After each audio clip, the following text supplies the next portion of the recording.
আজকে কি খাবি? চিকেন। চিকেন? হ্যাঁ। তাই? হ্যাঁ। ভালো লাগে খেতে? হ্যাঁ। আচ্ছা ঠিক আছে, পড়ো, আমি বানিয়ে নিই। হ্যাঁ, হ্যাঁ। বেশ কদিন ধরে শরীরটা একদমই ভালো নেই, তাই ছেলেটাকে কিছু ভালো মন্দ রান্না করে দিতে পারিনি। তাই আজকে সোজা চলে গেছিলাম মাংসের দোকানে। ও বলেছিল মাংস খাবো মা। তো দেখো আমি এখানে আলু কেটে নিয়েছি মাংসের জন্য, আর ওখানে আমি ম্যারিনেট করে রেখেছিলাম মাংসগুলো, তোমরা দেখতেই পেলে। আর এখানে আমি পেঁয়াজও কেটে নিয়েছি, আর মা এখানে মশলাটা বেটে দিয়েছিল। নাতি মাংস খেতে চেয়েছে অনেক দিন পর, আর দিদুন মশলা বাটবে না, তা কখনো হয়? তো মশলাটা মা করে দিয়েছিল। আর আমি এখানে দেখো তেল দিয়েছিলাম, তেলের উপরে পেঁয়াজ দিয়ে দিয়েছিলাম, পেঁয়াজগুলোকে কুচিয়ে রেখেছিলাম আগে থেকেই। পেঁয়াজটা হালকা লাল লাল করে আমি ভেজে নিচ্ছিলাম। আসলে এক হাতে ভিডিও করতে অসুবিধা হয়, তাই স্ট্যান্ডটা নিয়ে চলে এলাম। তারপরে দেখো আমি এখানে মশলাটাও দিয়ে দিয়েছি, মশলাটা কষিয়ে নিচ্ছিলাম পেঁয়াজের সাথে। মশলাটা কষালে হালকা নুন আর হালকা হলুদ দিয়ে দিয়েছিলাম, সেগুলোও আমি একসাথে ভালো করে কষিয়ে নিচ্ছিলাম। যেহেতু শরীরটা একদমই ভালো নেই, তাই আজকে আমারও একটু ভালো লাগবে মাংসটা খেতে। একটু ঝালও দিয়ে দিলাম, আর একটু জিরে গুঁড়ো দিয়ে দিলাম।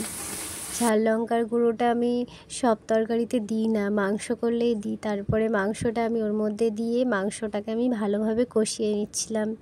ছেলের ওদিকে তর্স হয়েছে না, বারবার আসছে আর বলছে যে মা আমাকে একটু দাও।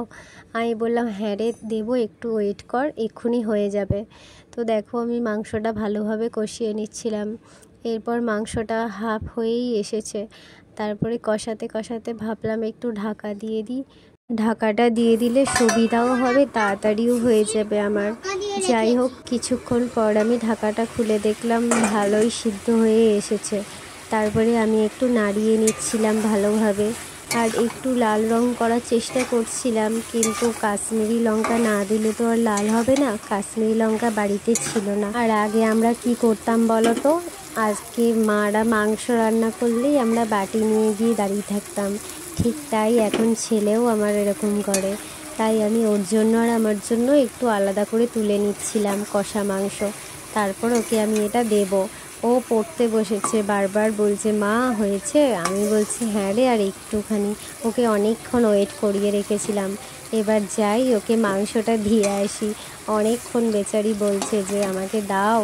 আর আমি একটু হাড় দেখেই এনেছিলাম, 50 টাকার মতো, বেশি আনিনি, যেহেতু রাত্রেবেলাতেই খাবো।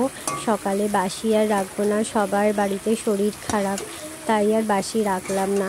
আর এখানে দেখো আমি ওর জন্য তুলে নিচ্ছিলাম, আর ও না একদম সলিড পিস খেতে চায় না, হাড় দেখেই পছন্দ করে। যখনই আমরা মাংস আনি ও খালি বলবে মা আমার জন্য ঠ্যাং আনবে, ওই কচকচিগুলো আনবে, মানে হজম শক্তি যেটা।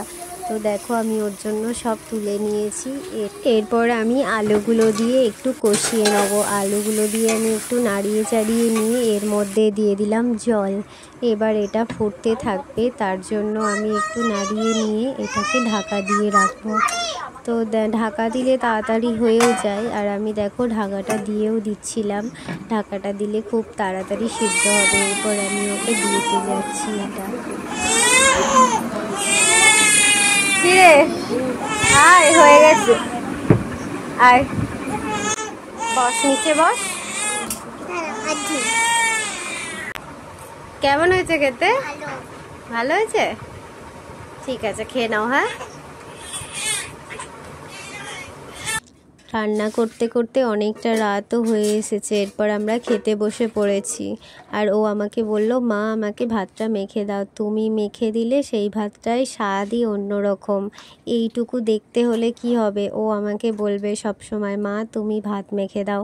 আর সত্যি মায়ের হাতের ভাত মাখার আলাদাই টেস্ট। আমরা তো ছোটোবেলায় এইভাবেই মেখে দিত মা, আর এইভাবেই খেতে ভালোবাসতাম। তো চলো আজকে ভিডিওটা এখানেই শেষ করছি। তোমরা সবাই ভালো থেকো, আর ভিডিওটা কেমন লাগলো অবশ্যই জানিও।